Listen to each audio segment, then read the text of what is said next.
totally biblical themes that I didn't even realize. Okay, so the first one, character that delivers this lesson, I don't remember the character's name. I only remember the actor's name. But have you heard of Jeff Goldblum? Icon, total icon. Very strange man, very weird. But he gives this this great lesson that I didn't even realize was super biblical until I was thinking about it recently in the movie Jurassic Park. If you've seen Jurassic Park, you said that before I had said Jeff Goldblum or after? Before I said Jeff Goldblum. That's amazing. That's amazing that you called that. I wonder if you called the second one. Okay, so this is from Jurassic Park, and there's this, he's like this chaos theorist or something, very strange. Again, he's just a weird guy, but he's this chaos theorist in the movie, and he delivers this line about the dinosaurs when they're the scientists are showing off that they've been able to bring back the dinosaurs from the dead, and they've turned it into this theme park. He's like, just because you can do something doesn't mean that you should do it. And you know the exact quote? Okay. I can't say it in his voice, but I can say the quote. Your scientists were so concerned about whether or not they could, they didn't stop to think about whether they should. So concerned if they could that they didn't think about if they should, okay? Pretty big deal. They had a very, very powerful thing under their belts, but they weren't very responsible with it. You might be realizing what the second movie is that I didn't even realize was a biblical concept. But the second line comes from our dearly departed friend, Uncle Ben, okay? And he delivers this lesson to Spider-Man when he's a young man with great power comes great responsibility. Yeah, you've probably heard it before. Okay, he delivers it to Spider-Man the day that he dies, actually. He tells him that. And then Spider-Man goes, and he is irresponsible with his powers, and it indirectly leads to the death of his uncle, and he is racked with guilt after it. Both of these mentalities, both of these thoughts, you were so concerned about if you could, you didn't think about if you should, and with great power comes great responsibility, relate to what I want to talk about tonight. It relates to a kingdom word, a word that maybe isn't super valuable in our American kingdom that we live in right now, but that is valuable in our heavenly kingdom that we want to bring to earth, right? In God's kingdom, this is extremely valuable. It's extremely important. Because if you're here tonight and you would say that you love Jesus, then you're not only a citizen of this American kingdom, but you're also born again, and you are a new creation, and you are now a citizen of God's kingdom too. And that carries with it a little bit extra weight. You'll hear in our upcoming series this next week on Sundays, the Christian Constitution, you're going to hear this concept a lot, because Jesus was a big fan of saying, you have heard it said this and this and this, but I actually tell you to raise the bar. He's like, you have heard it said you shouldn't commit murder, but let me tell you that even if you have hatred in your heart, you've already committed murder, and you're already guilty of it. So Jesus is raising the bar, and that's what we're talking about in this series, dual citizenship, okay? That's what we're talking about, is that idea that our bar is a little bit higher as citizens of God's kingdom, okay? And so if you love Jesus, you're a citizen of this kingdom that we're talking about, okay? In Philippians chapter 3, verses 20 and 20, it says this, but we are citizens of heaven, where the Lord Jesus Christ lives, and we are eagerly awaiting for him to return as our Savior. Okay, so we are citizens of heaven now, and we are just waiting for him to come back, but we've still got a responsibility, responsibility here on earth, okay? I remember when I was growing up, I had a friend that was a dual citizen. They were a citizen of Ireland, and I actually have a friend now that's a citizen of Ireland and of the United States. I probably should have thought about that, Pastor Rob. But growing up, I had a friend as well, and I was so jealous. I was so jealous of that concept. But I mean, it's even better now that I think about it. Like, I'm a citizen of heaven. Like, Ireland's cool, but it doesn't beat heaven. Maybe the Irish side of heaven does. I don't know. So I'm sure you're wondering what tonight's kingdom word is, though. We've discussed a few of them already last month, if you remember. The first one that we talked about is citizens of heaven honor. They honor God, they honor their parents, they honor their authorities, and they honor each other. So who's on the list of people that we don't honor? No one, right? We honor everybody, okay? That's the first word that we talked about. The second one was forgive. Citizens of heaven, forgive because they have been forgiven, okay?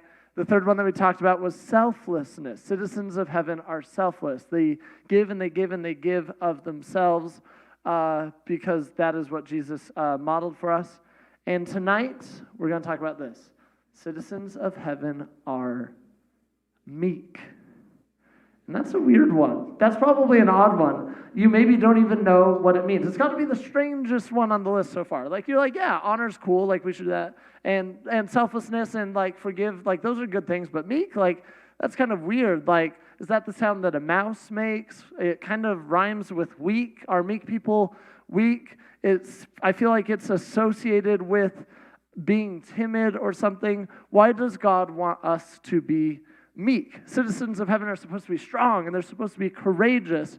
They put on the whole armor of God every day. So why would Jesus tell us to be meek? Why does Jesus say this? But the meek will inherit the land and enjoy peace and prosperity. Why is that in the Bible? Okay, like that is a strange. Why does Jesus say in the Beatitudes, which I think we're talking about this Sunday, why does Jesus say, blessed are the meek? That's such a weird thing. But here is why. And this has been our tagline for the series, so you've heard it every week. You were made for so much more than this. You were made for so much more than this. So you were made to be meek. And if you are a dual citizen, you are not called to be strong as the world values strength. You are called to be strong the way that God is strong. And here's the thing. God doesn't call you to be the Fast and Furious version of strong, okay? He doesn't call you to be Captain America, bicep curling the helicopter in Civil War. That's not the kind of strength that God calls you to. It's cool. It's very cool. I've replayed that scene a couple of times in my living room. Okay, that is a very cool thing. But the strength that he desires of you is this. What he desires for you is a willingness to act when he calls you to act. And he calls you to be strong and sit still when he calls you to sit still. That is meekness, and that is extremely difficult. Okay, I'm going to give you the main thing right here, right now, at the beginning. Meekness is not weakness. Meekness is not weakness. It is trusting in God's strength. That is meekness. It is trusting in God's strength. We serve a God who is very, very strong already, and he wants to fight our battles for us. I did not know we were doing that song tonight. It's perfect, okay? I wrote that in here, and I had no idea that we were doing that song, okay? He wants to fight our battles for us. Here's weak. Here's weak. A weak person cannot do anything because they are too weak to do it. They cannot do anything. A meek person, on the other hand, a meek person can do something, but they choose not to.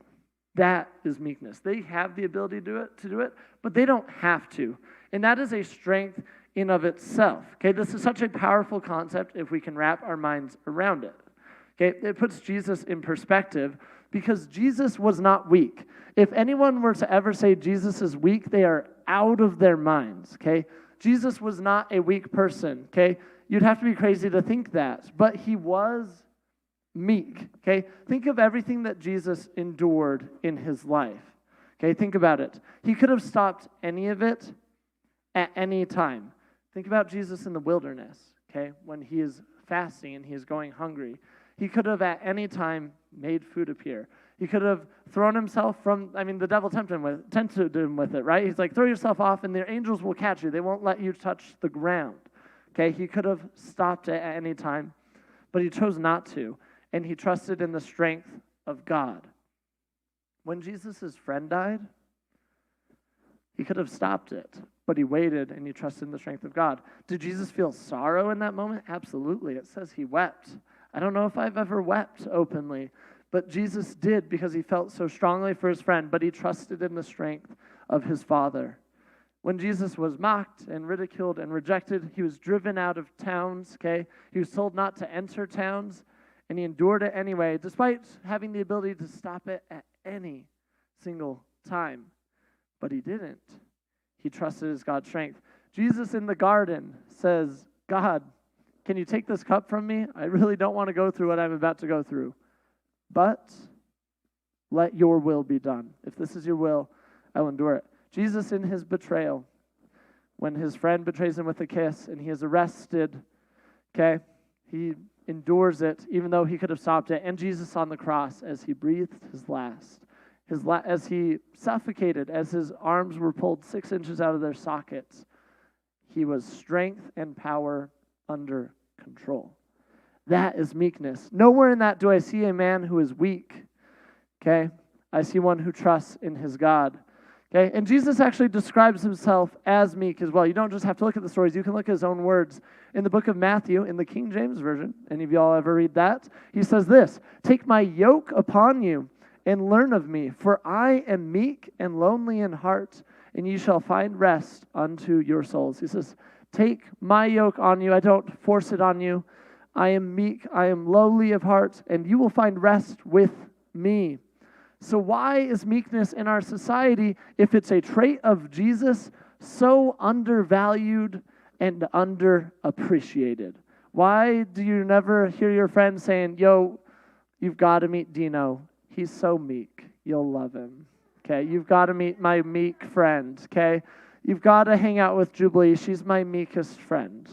My meekest, absolutely. Ask anyone. She's so meek. Okay, why do we not hear this? Why is it not a why are there not lists online that are like top 10 meekest celebrities? Why is that not a thing? Take this BuzzFeed quiz to find out which meek celebrity you are and which one you should date. Okay, that's not a thing. Okay, why is that not something that is considered glamorous? I think it is because we glamorize another quality that I think Jesus wouldn't like very much, and that is pride. It's become a virtue in our culture. It's become something that is actually kind of sought out and kind of important. We say that we don't like it. We say that we wish that we were humble, but then we praise people that have so little pride. I love hip-hop music so much, but I recognize how little humility exists in that. Being prideful, knowing that you are the best, is a big part of making what is considered good hip-hop music. Being a professional athlete, there's a mentality that you have to think you are the best, okay? Every time I watch the Oscars, I love the Oscars. I love to know what won and what didn't. I know you don't. It's fine. We are different, you and I. Okay. But at that, it is a bunch of very prideful people praising each other for a few hours and giving way too long of speeches. Okay, that is what it is. So I think pride is extreme. It has become glamorous, but meekness is not glamorous. And here's a word that is synonymous with meekness, that is not considered glamorous, but should be. Gentleness. Meekness is gentleness. And gentleness is just not super important anymore. It isn't considered, it's so underrated. It's so, I wish that I knew more gentle people, because every time I think of somebody gentle that I know, I realize that I like them. You're probably thinking of gentle people that you love right now. It might be a grandparent. It might be someone that you have a crush on. It might be a sibling or a parent or somebody. Like, they are very gentle and they are very kind and loving. And I wish I could spend more time with them, okay? But gentleness just isn't, it's not cool anymore. And I don't know why. I witnessed something that got me a little bit fired up today amongst my middle schoolers that I added in here, because it was just an example of the opposite of meekness, I guess, and the rejection of gentleness. You may have heard the word thrown around over the past 6 months called simp. Okay, you may have heard that word before.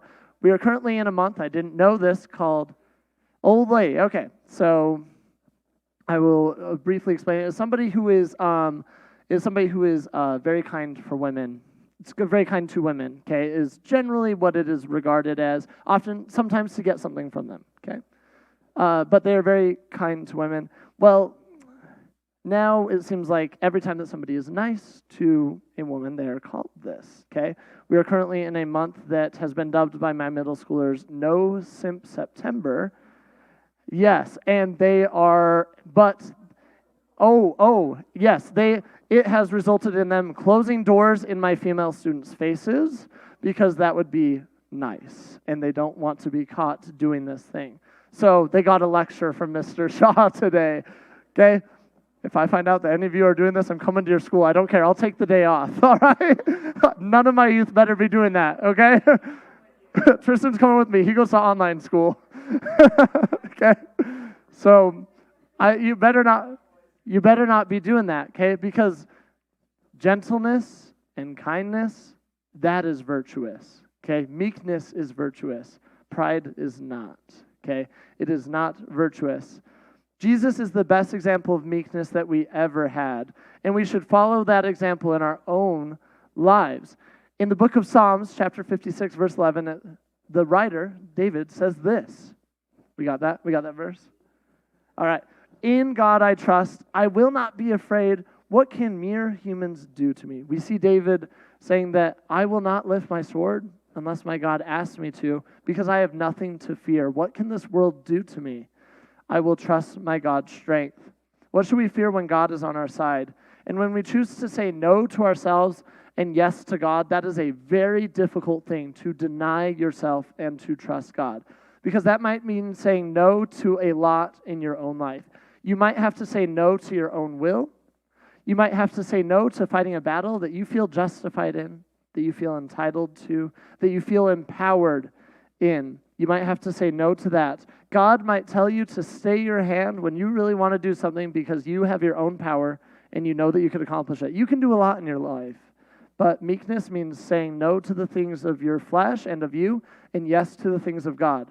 In John 18, we get to see maybe one of the best examples of Jesus being meek.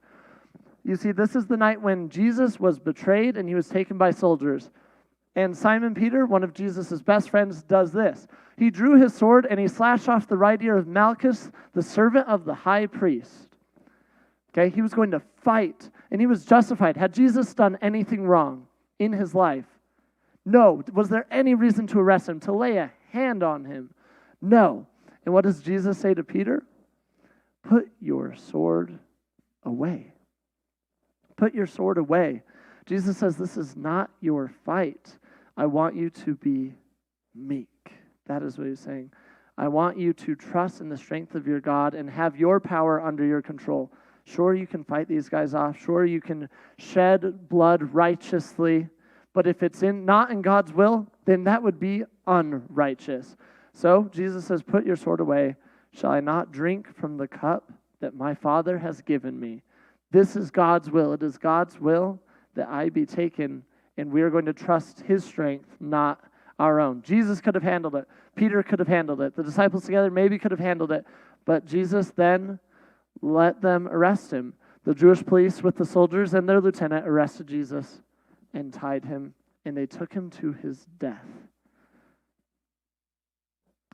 Our gentle and meek king is teaching us a lesson here. He's teaching Peter a lesson, and it's for us, and that is this. There is strength in restraint, because sometimes it's really difficult to restrain yourself.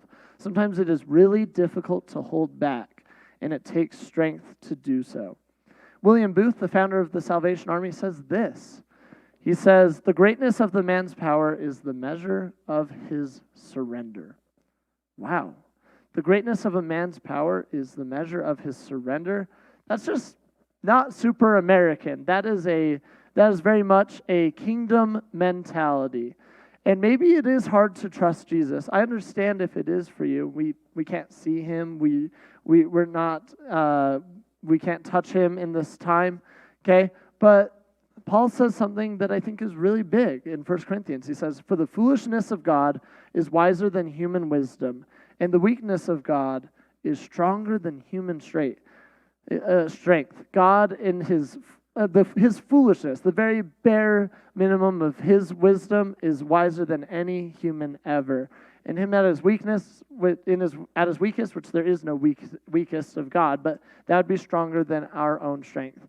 I know it doesn't always seem like it, but gentleness and humility and meekness, selflessness and forgiveness, these are attractive traits. It's what drew people to Jesus 2,000 years ago, and it's what's drawn people to the followers of Jesus in the 2,000 years since Jesus left this earth. There is power in saying no with conviction. There's power in choosing control. Many people let power control them, but Jesus says, control the power that has been given to you. To finish, in Proverbs it says this, it is better to be slow-tempered than famous, and it is better to have self-control than it is to control an army. There's power in your restraint. There's power in trusting His strength over your own. Meekness is not weakness. Can we throw that up? Meekness is not weakness. It is trusting in God's strength. So I want to leave us with time. So be thinking about this because you're going to get asked it in your small group. What is it in your heart that you don't have meekness in? What is it in your heart that you're choosing your own strength, that you don't have self-control in, that you're trying to do over your own power? What is it in your life where you are not gentle? You are a steamroller. You are choosing your own will. You are choosing your own desires over those of God. Ask God to search your heart and find an area where you are not meek, and then ask Him to be your strength and your power there instead of yourself, and trust Him in it. That's what I want you to be thinking about. I'm going to pray, and then we're going to break into our groups. Dear Jesus, thank you for tonight, God. Thank you that you are gentle. Thank you that you are kind. Thank you that you are our strength and you are our warrior, because if we were fighting all of our own battles, we'd be losing a lot, Jesus. We would have already lost. I pray that you can continue to strengthen us, that we can choose your will, that we can choose your strength over our own, Jesus. Thank you for your meekness, and help us to be more meek so that it's our friends saying, man, you should hang out with Madeline or Tristan or whomever, because they're so meek, God. Please give us that meekness and help us to trust you. In your name we pray. Amen. All right, guys, we're going to break into our small groups.